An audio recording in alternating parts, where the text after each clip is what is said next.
promoting dialogue. It's midday in Dakar and Banjul, 1 p.m. in Porto Novo. Good afternoon and many thanks for staying tuned to West Africa Democracy Radio, broadcasting on 94.9 FM and worldwide at wadr.org. Welcome to Newslink. First, the headlines. Cotonou hosts the army chiefs from Côte d'Ivoire and France for a security cooperation summit. A Gambian lawmaker calls for mediation as clashes between Senegalese army and separatist scare border communities. With all what we have seen is so devastating. The Liberian head of state continues to hold calm among the citizenry to ease border tension. And CAF president assures swift reforms for continental football as Senegal goes to CAS over annulment of a championship title. Not a single country in Africa will be treated in a manner that is more preferential or more advantageous than any other country on the African continent. Please stay tuned for details of these stories and more. On the news, this is Sankulu Jibril Janko. Many thanks for joining our broadcast. Newslink begins with a focus on security matters. First, in Benin, where army chiefs from 3 countries are meeting in Cotonou today for high-level talks on security cooperation. The conference is being organized by Benin's Chief of General Staff and is expected to include the Ivorian army chief and his French counterpart. Imo Edit completes the story. Benin's army chief, Froctor Bagudi, and 2 other generals, Lassina Doumbia of Côte d'Ivoire and Fabian Mandon of the French army, are meeting in Cotonou. Discussions will focus on strengthening military cooperation between the 3 countries, building on the earlier exchanges held in Abidjan in July last year. The talks will also assess joint efforts to tackle growing security threats across the sub-region, particularly terrorism. Benin, which borders the Sahel, has in recent weeks reported heavy attacks on its military formations and recorded casualties among its ranks. Thus, France, seen as a key strategic ally, is expected to play a central role in these discussions as it seeks to reinforce partnerships with Benin and Côte d'Ivoire. Despite scaling back operations in parts of the region, the French army continues to maintain active military cooperation with both Cotonou and Côte d'Ivoire, positioning the 2 countries as key partners in its regional security strategy. For observers, today's meeting could influence the security arrangement in Benin in the coming weeks and months, especially as it counts down to the April 12 presidential election. Recall, France and Nigeria played a major role in foiling the December 7, 2025 attempted coup against President Patrice Talon, whose 2-term presidency ends soon. Imo Edat reporting. Meanwhile, the National Assembly member for Fonyi Bintang Karana in the West Coast region has expressed the concern over renewed fighting along the border between the Gambia and Senegal's Casamas region. Bakari K. Baji says residents in Fonyi communities, including Jifanga and Sibanor, have reported hearing heavy gunfire with some shells landing dangerously close to their homes. As a result, several residents have fled to neighboring villages seeking safety from the ongoing clashes. WDR Sang Donald Mendy in Banjul reports. The reports come amid renewed clashes between the MFDC separatist movement and Senegalese armed forces, heightening fears among Gambians living along the border. Witnesses say heavy gunfire was heard from the border villages such as Jifanga and Jakeni in Fonyi in the West Coast region, forcing some residents to flee. Speaking to WADR, the National Assembly member for Fonyi Bintang Karanai, Bakari Baji, said communities have not only had intense shooting but have also reported bullets landing nearby. The soldiers also bear witness that this was the situation and the shells were also landing in the Gambia. That was the situation which was also reported by all the people that were there, all the intelligence officers that were sent to the area serve as witness. So as we speak, some of the people have already evacuated. They have left Fongo and Kayenga going towards Janak and they are in the roadside. The lawmaker is calling on the government, particularly the Ministry of Defense, to take urgent steps to protect civilians. With all what we have seen is so devastating. We expect the Minister of Defense to come to the scene where the scene is happening and see and get first-hand information. And also we expect the head of state, President Adama Barrow, also to address the matter as soon as possible. As tensions remain high, residents in the Fonyi area continue to brace for further developments, with growing calls for urgent diplomatic action to prevent harm to civilians and protect border communities. For Newslink on East Africa Democracy Radio, I am Sangdana Mendy, reporting from Banjul. More on border disputes, the Liberian President Joseph Boakai continues to urge citizens to remain calm amid rising tensions along the Guinea border. Boakai is pushing for a diplomatic solution to maintain regional stability. In a national address, the Liberian leader emphasized the de-escalation through dialogue following key talks with regional leaders at the tripartite summit. Boakai highlighted direct engagement with Guinea and collaboration with the Mano River Union, efforts that have led to a joint commitment to peace by Liberia, Guinea and Sierra Leone.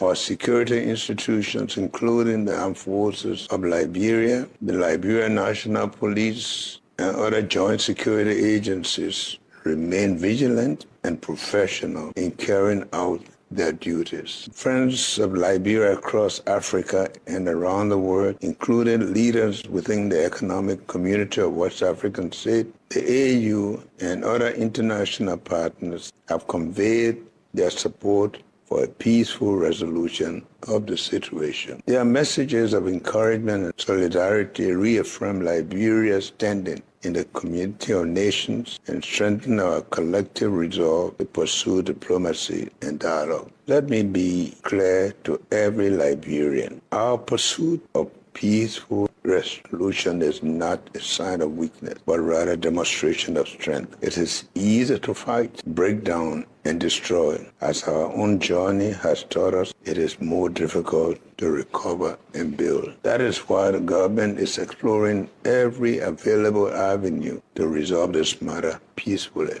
Liberia's President Joseph Boakai speaking there. More stories coming up on West Africa Democracy Radio. Newslink continues. Ghana's parliament has passed the Security and Intelligence Agency's Bill 2025, introducing sweeping reforms to the country's security architecture. These include abolishing the Ministry of National Security and renaming the National Investigations Bureau to the Bureau of National Intelligence.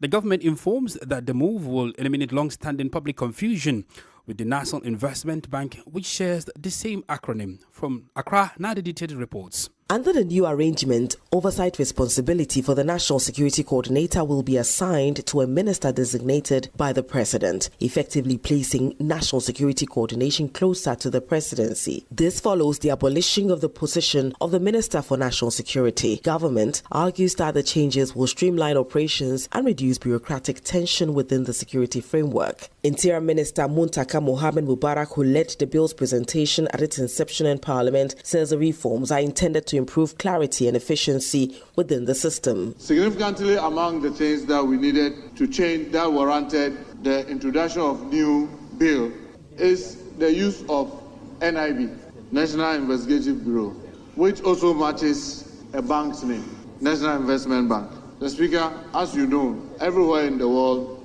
you make sure that the acronyms for the security agencies do not match any other thing, and in fact it is supported by law to make sure that nobody is able to name anything after an acronym of any of the security agencies. Despite government's justification, the bill faced stiff opposition from the minority throughout its process. Minority leader Alexander Apenyo-Markin raised concern about what he described as a concentration of excessive authority in the Office of the National Security Coordinator, warning that the new structure could weaken parliamentary oversight. He also argues that the bill lacked sufficient evidence to justify changes to the existing framework under current law. The bill is now awaiting presidential assent to become law. For WADR, Nadidi Teti, Accra.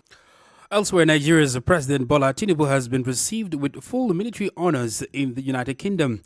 Tinubu arrived in the UK for a state visit, marking a significant moment in diplomatic relations between the two nations. From Abuja, correspondent Yeche Nusasiete reports. The ceremony opened with a 42-gun salute and a guard of honor. Guard of honor! No! It included a carriage procession to the castle, an exchange of gifts, and a special royal collection exhibition showcasing Nigeria's cultural heritage. Royal salute!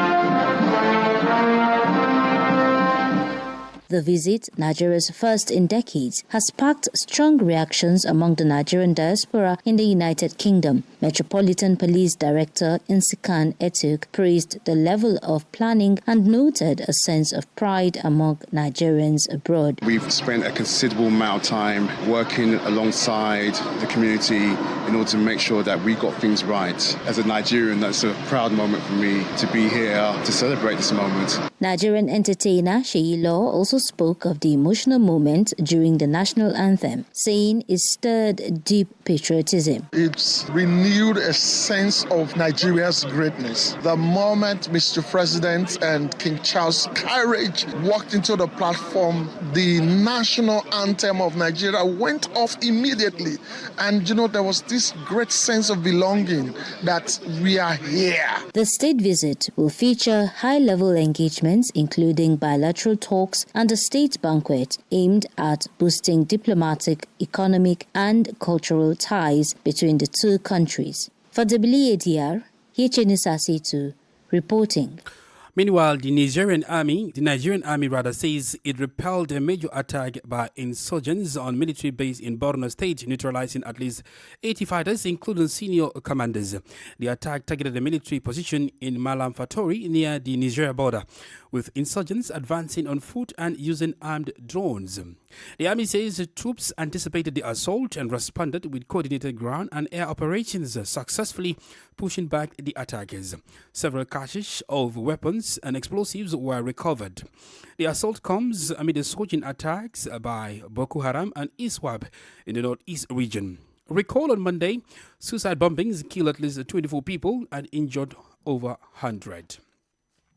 In Niger, preparations for the Ramadan festival are underway.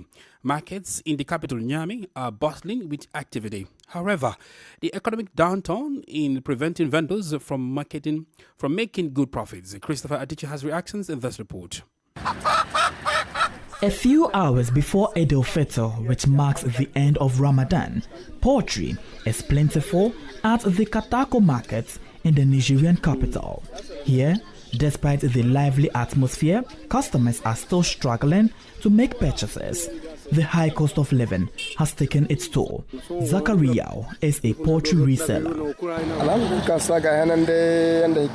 The market situation is as follows. Items are selling between 4,500 and 5,000 CFA francs. While poultry remains the centerpiece of festive meals for most people, its price in markets has surged, damping enthusiasm. This is the bitter observation made by Musa Abdul Adamu. I bought chicken and guinea fowl.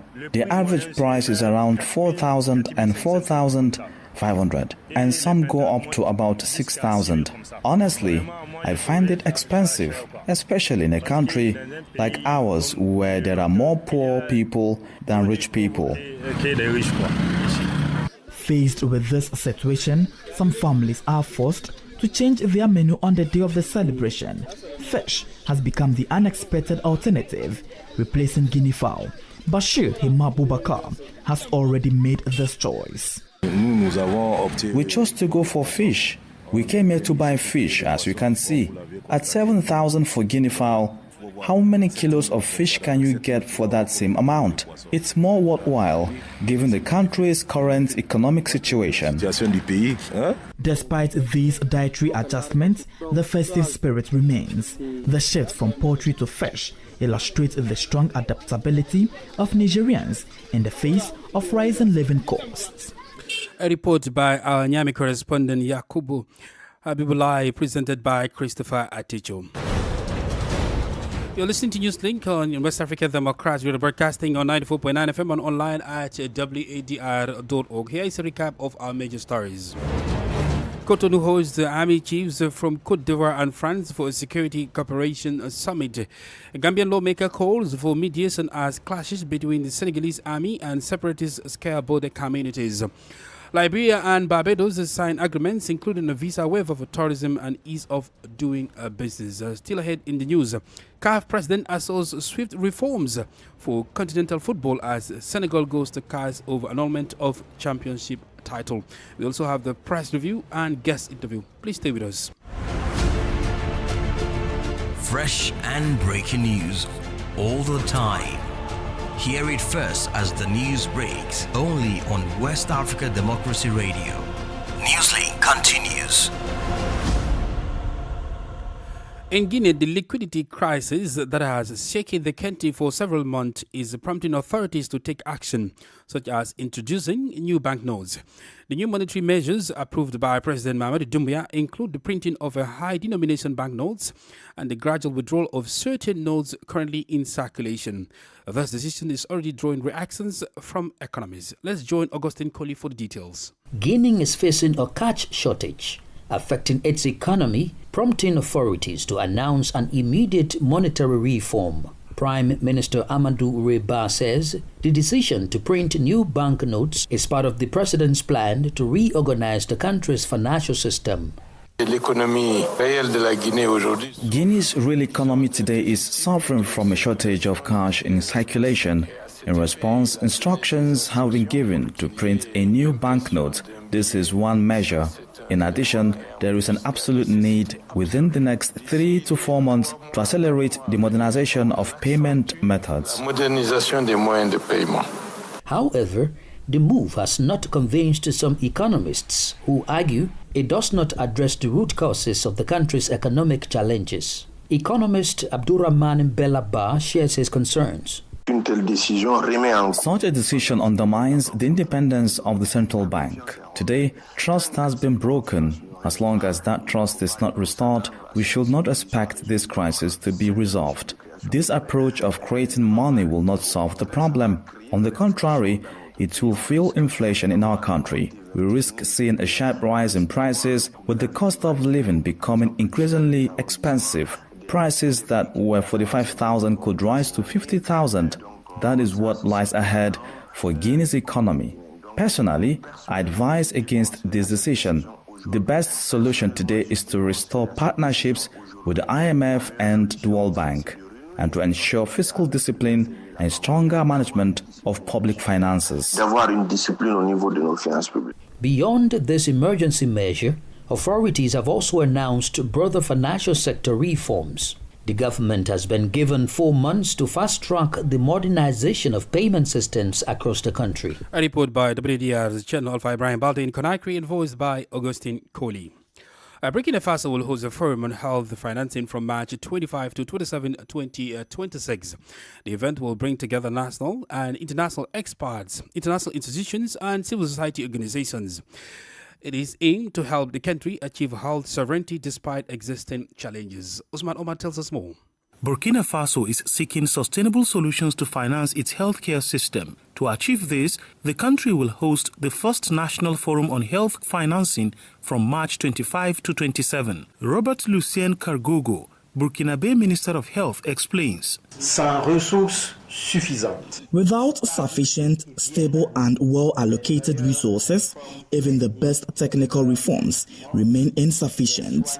Health workers operate without adequate means, while populations, especially the most vulnerable, continue to face catastrophic expenses that push them deeper into poverty.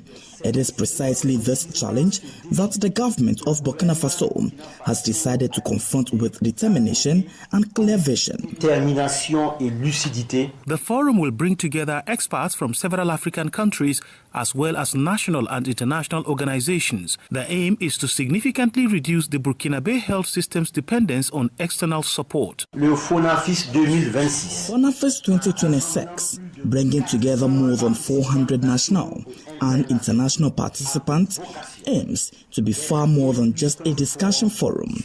It is designed as a platform for decision-making, commitment and mobilization. D'engagement et de mobilisation. Ultimately, the goal is to achieve health sovereignty, as Burkina Faso currently relies on external funding for about 21% of its healthcare system. Usman Omar with that report by our Ouagadougou correspondent Martin Kaba. This is the newspaper review. Stay abreast and find out what the top stories are in your country. This is the newspaper review. The newspaper review. For today's press review, WDR's Nadi Ditete is joining us with major banner and headlines from national dailies in Ghana.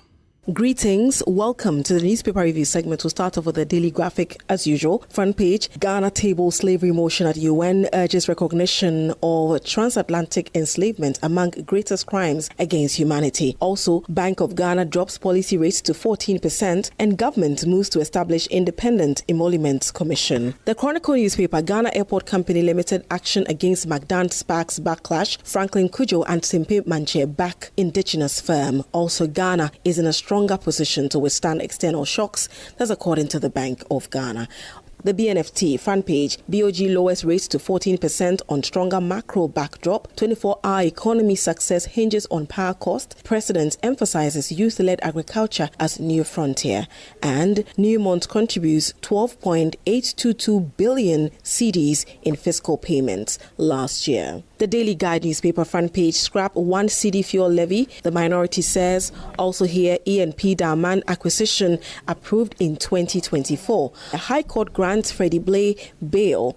And Tema plane crash victims were sons of Hebron Prayer Camp founder. The Overseer newspaper, wage bill tops spending and strains Ghana's budgets. That's according to the Finance Minister, Dr. Kasiela Toforson. Other stories, report landlords who charge excessive rent advances. That's according to President Mahama. He's telling the general populace. And then Mahama promises major road upgrade for Bono region. Let me take you to the Supreme newspaper. NDC has no safe seat in 2028.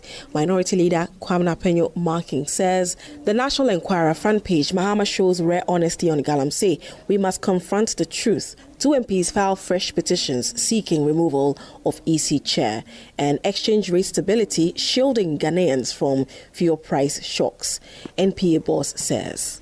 That will be it for the newspaper review segment. Is back to you in the studio. Many thanks to Nadidi Tete in Accra, Ghana. Politics, analysis on major news, social matters, and all. This is A Guest. Well, across West Africa, insecurity and violence perpetuated by separatist bandits or terrorists are surging in ungoverned spaces and border areas. Far from cities, centers where you have concentrated security, thousands of residents living in these communities from the Sahel to coastal areas and fringes of the Lake Chad Basin are in a constant state of panic. This is the situation for Gambians in the Fonyi region, who are currently displaced due to renewed clashes between the Senegalese army and MFDC separatist fighters. Providing us an insight in this development is Bakari K. Baji, the National Assembly member for Fonyi Bintang Karanai. The reported bombardment is uncertain whether it is coming from Botti. What is certain is because the bombardment is between the MFDC rebels and the Senegalese soldiers. We have videos here, and we have some of the birds that landed in the country. We have them here holding. And also we have some of the evidence of certain cells that also have landed here. And today, as I speak right now, I am just from the border area around Gifunga, and also I went to Kayenga, so I wanted to proceed, but it's night. That is why I came back. And yesterday, the soldiers also bear witness that this was the situation, and the cells were also landing in the Gambia. So that was the situation which was also reported by all the people that were there, all the intelligence officers that were sent to the area serve as witness. And some of the area, even in Sibano, some of the bullets even landed in Sibano, which is so unfortunate for us as well. So as we speak, some of the people have already evacuated. They have left Gifunga and Kayenga going towards Janak, and they are in the roadside. So today we went to Kayenga, we find only few people that are there. Those are the elderly individuals. Well, as the member of parliament representing this particular area, what are some of the concerns been shared by your constituents? The concern that they are raising with me is the best place for them to stay is at their home. But with the current situation, they are over-terrified with the heavy bombardment and also the landing of the blades that have landed in various places. And some of them, they will tell you that I was very, very lucky. I would have died by now or been in the hospital to a certain extent. And for the fact that we are in the month of Ramadan, it's so devastating. And Friday is certain, we'll be going for Korite. But the people, they are sad that they can stop spend holidays in their own home. Because being in your home calls for freedom, being in your home calls for steadiness, and being in your home is where you are comfortable. But also, as we are saying right now, the current situation is terrifying, and there is likelihood that they will not even have what to use during this coming Eid that we're supposed to have. So their animals are also left there, or the cows, the sheep, the goats. Someone who is devastated, someone who is evacuating cannot have time to carry all those things. So that is the current situation that they are facing right now. But I went to the scene, few that are there. They are sad and sitting in isolation and also thinking of what will happen next, whether the bombardment will continue. For how long will it continue is unknown to them. Well, Bakari Kebaji is the National Assembly member for Fonyi Bintang Karanai. Well, in sports, the president of the Confederation of African Football, CAF, Dr. Patrice Motsepe, has defended the body's integrity and impartiality. His remarks, made in a video statement late Wednesday, followed a decision by CAF's appeal committee, which stripped Senegal of its African Cup of Nations title. The ruling came after a protest by Morocco, with the committee finding Senegal in violation of Articles 82 and 84 of the AFCON regulations, leading to Morocco being awarded the title. The decision has sparked controversy, with the Senegalese government calling for an international investigation into the matter. However, Dr. Patrice Motsepe says CAF will respect any higher ruling on the matter. The independence is reflected by the decisions that were taken by the two bodies. The CAF disciplinary board took one decision. The CAF appeals board took a totally different position.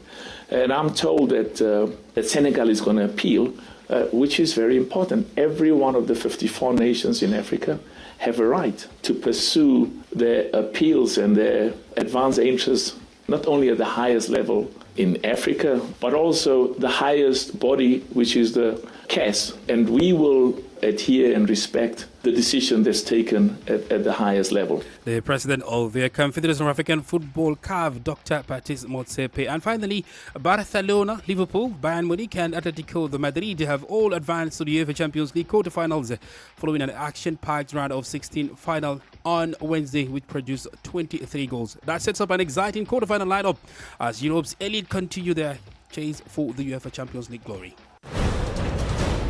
We've come to the end of this edition of Newslink on West Africa Democracy Radio Broadcasting from Dakar, Senegal. Thank you for listening, and many thanks to Ismaila Kamara and Maudu for the technical assistance. Do interact with us via our social media platforms X, Instagram and Facebook at WDR English. Coming up is WDR series It's You Speaking, to be followed by At the Bottom of the Hour by Environments, a program by Abdullah Hassan. And today, Abdullah is looking at the impact of land reclamation. I am Sankuli Jibril Janko. Good afternoon.